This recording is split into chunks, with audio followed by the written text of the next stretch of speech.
CGL tier 2 में हमारे 2023 में पूछा गया था। एक इजी वाला क्वेश्चन है कि देखिए कभी भी ये सीएनडी रूल पे देखता है कि एक तरफ a प्लस बी और एक तरफ a माइनस बी।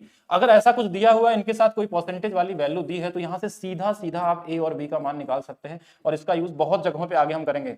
एक बार 20 और 30 को जोड़ देंगे तो ये 50, और एक बार 20 और 30 को घटा लेंगे तो ये 10 आ जाएगा। अब बोला कि जो क्या है b का कितना प्रतिशत a के बराबर है, इसका कितना 500%। ये तो कॉमन चीज है, यहां तक तो आप समझ ही गए होंगे। इसका 5 गुना है यानी 500% के बराबर होगा।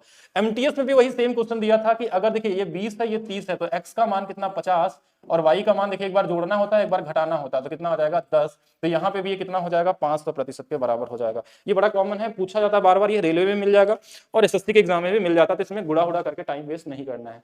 वेरी वेरी इंपॉर्टेंट क्वेश्चन, लेकिन ईजी भी इसलिए क्योंकि ये ज्यादा बार आता है, इसलिए इंपॉर्टेंट है। ईजी है क्योंकि इसको हम 1 सेकंड 2 सेकंड से ज्यादा समय नहीं देते हैं। अगर बोला 20% से कम हो रहा है तो आंसर 25 हो जाता है। अगर 25 से कम होता तो आंसर 33.33 होता। अगर 33.3 से कम होता तो आंसर 50 होता। अगर 16 सही 2/3 से कम होता तो आंसर 20 होता। एक कॉन्सेप्ट इसके लिए मैं बता रहा हूँ, इसके लिए मैं 10 सेकंड लूंगा आप लोगों का। ये सभी लोगों ने पढ़ा होगा, अगर परसेंटेज आप पढ़े और इस बैच में है तो आपको इतना तो आना ही चाहिए कि ये सीरीज सबने पढ़ा होगा कहीं ना कहीं। ध्यान से समझिएगा। 25, 20, 16 सही 2/3, अगर हमारे पास 14 सही 2/7 या 12.5% या 11.11, ये सबको बता कि ये 1 है, 1/2 है, 1/3 है। ये रेशियो 1/4 है, 1/5 है, 1/6 है, इस तरीके से चलता जाता है। अगर इसी में से कोई भी नंबर आपको मिल जाए, अगर बोला कि इसी में से क्या क्वेश्चन में दिया था कि if the price of salt reduce by 20%, यानी घटने की बात बोला है, 20% से डिक्रीज हुआ है, तो आंसर इसके ऊपर वाला होता है हमेशा, ये फिक्स है, तो यही आंसर हो जाएगा। अच्छा, अगर ये क्वेश्चन उल्टा हो जाता कि 20% से इंक्रीज हुआ है, then answer will be 16 whole 2/3%, यही आंसर हो जाएगा। मैंने एक ही क्वेश्चन लिया है, क्यों? क्योंकि इस पे कम से कम 50 क्वेश्चन आए हैं, एक ही क्वेश्चन को बार बार नहीं करना है, ज्यादा से ज्यादा वेरिएशन कवर करने की कोशिश करेंगे हम लोग इस क्लास में।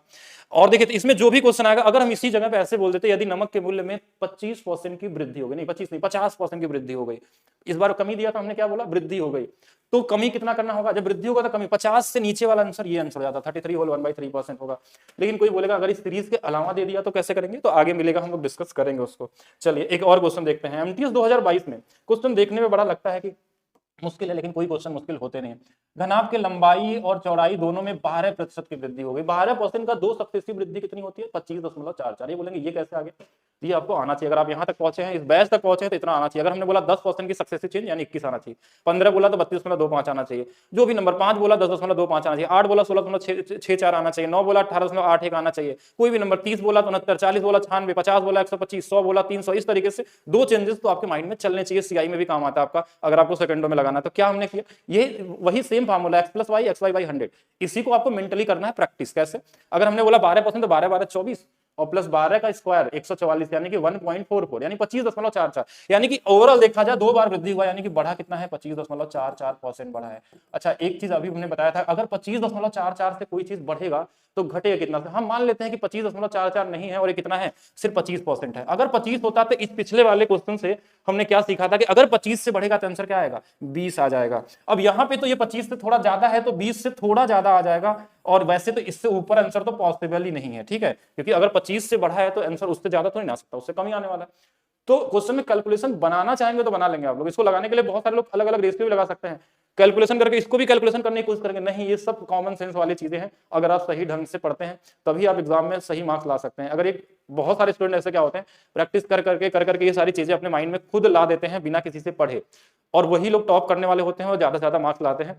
लेकिन एक कॉमन लोग जो होते हैं, जो पहले से पढ़ के जाते हैं, कॉमन तरीके से मेथड्स को फॉलो करते हुए जाते हैं, तो वो करते हैं लेकिन उतने मार्क्स नहीं ला सकते। तो आपको उस लेवल तक मैं पहुंचाऊंगा किस तरीके से कर सकते हैं, हर टॉपिक में कहां कहां क्या क्या चीजों में आप चेंजेस ला सकते हैं।